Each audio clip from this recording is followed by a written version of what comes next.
Oke, halo semuanya. Pernah nggak sih kita ngerasa kalau urusan layanan publik di Indonesia itu, ya, bisa lebih baik lagi?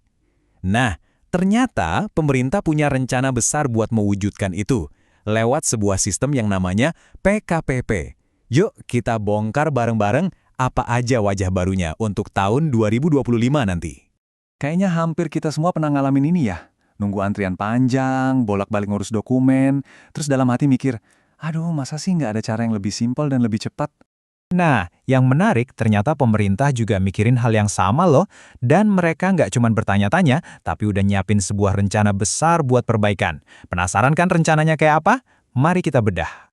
Oke, sebelum kita masuk ke detail teknisnya, penting banget buat kita paham dulu kenapa ini semua dilakukan. Ini bukan sekedar perbaikan kecil-kecilan, tapi ini adalah sebuah misi besar buat mengubah total pengalaman kita saat berurusan dengan layanan pemerintah. Ujung-ujungnya tujuannya cuma satu, mewujudkan pelayanan publik prima. Gampangnya gini, layanan yang profesional, yang bisa dipertanggungjawabkan, dan yang paling penting, fokus utamanya itu ya kita, masyarakat. Terus, gimana caranya mencapai visi besar tadi? Nah, disinilah alat utamanya masuk. Anggap aja PKPP ini kayak rapor nasional untuk semua instansi pemerintah di Indonesia. PKPP itu sendiri singkatan dari Pemantauan dan Evaluasi Kinerja Penyelenggaraan Pelayanan Publik. Kedengaran rumit ya, tapi intinya sederhana kok. Ini adalah cara yang terstruktur buat ngecek dan ngukur seberapa bagus sih kinerja kantor-kantor pemerintah itu dalam melayani kita semua. Nanti, dari hasil evaluasi ini bakal keluar sebuah skor yang namanya Indeks Pelayanan Publik atau IPP. Skalanya itu dari 0 sampai 5. Simpel banget, makin tinggi skornya artinya kualitas pelayanannya makin oke. Dan ini bukan cuma ngukur doang, tapi ada target yang jelas. Di dalam RPJMN atau Rencana Pembangunan Jangka Menengah Nasional, pemerintah udah ngetapin target IPP nasional itu harus nyampe di angka 3,80 pada tahun 2029. Jadi ada patokan yang jelas mau dibawa kemana. Oke, kita udah tahu apa itu PKPP dan kenapa itu penting. Sekarang kita masuk ke bagian yang paling seru. Gimana caranya? Apa aja sih pembaruan-pembaruan penting di tahun 2025 yang perlu kita tahu? Nah, ini perubahan besar yang pertama. Awalnya, rencana penilaian mandiri itu harus 100% unit layanan. Tapi sekarang diubah jadi lebih fleksibel, cukup minimal 25% aja. Kenapa? Tujuannya biar instansi, terutama yang sumber dayanya mungkin terbatas, bisa lebih fokus buat ngebenahin mana yang paling butuh perbaikan duluan. Nah, buat mencapai target 25% itu, ada 5 jalur atau mekanisme yang bisa dipilih. Jadi gini, kalau instansi udah punya sistem evaluasi sendiri dan udah menilai di atas 25%, mereka tinggal lapor aja. Kalau belum nyampe, ya tugasnya lanjutin penilaiannya. Buat yang masih manual pakai Google Form, atau bahkan yang belum mulai sama sekali, udah disiapin juga jalurnya. Jadi intinya nggak ada alasan lagi buat nggak mulai.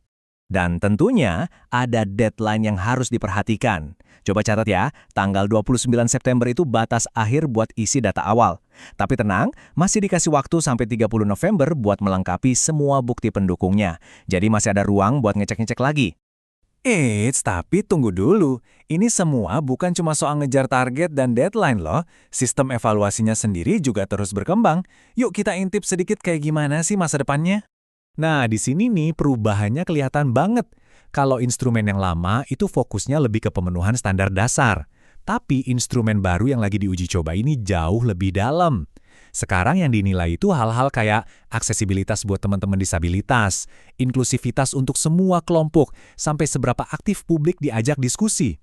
Pertanyaannya bukan lagi apakah layanannya ada, tapi apakah layanan ini benar-benar untuk semua.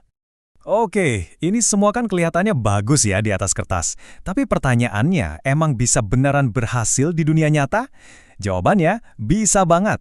Kita lihat langsung aja deh kisah sukses dari Kabupaten Sumedang. Ini contoh nyata gimana kebijakan ini bisa jadi hasil yang luar biasa.